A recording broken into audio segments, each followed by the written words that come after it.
Mga nagdadasal sa simbahan ang unang pumasok sa isip ko nang atasan akong gawin ng storya tungkol sa resulta ng survey ng SWS para sa nalalapit na bagong taon.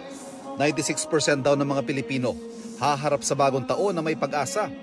Huling pumalo yan sa ganyang kataason pang 2019 bago magkapandemya. Hindi nalalayo yan sa 92% naman na resulta ng survey ng Pulse Asia. Siyempre may pag-asa. Bakit po? Kasi bagong taon yun, kailangan laging positive.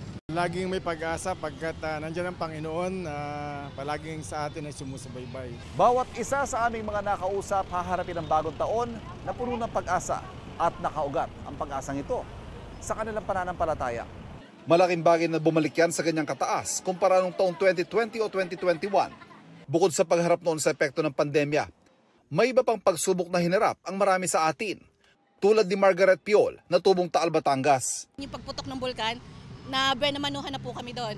Then ang pandemic is second na lang po. Pero bilang Pilipino, hindi na namin iniisip yung hirap eh. Ang iniisip namin kung paano kami makakabangon muli, paano kami makaka-forward para mas maharap namin na mas masaya ang buhay namin.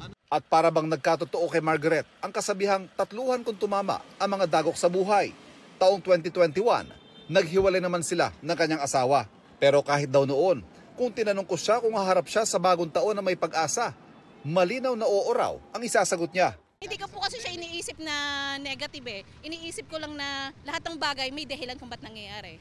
Tila sinasalamin din ang mga sumagot sa survey na ikinasa sa mga panahong tuloy ang bakbakan ng Israel at Hamas at ang tensyon sa West Philippine Sea. At laman ng balita ang pagsabog sa Mindanao State University at napipintong jeepney modernization.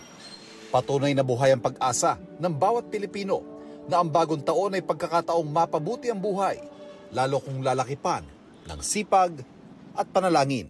Haharap din sa 2024 na puno ng pag-asa.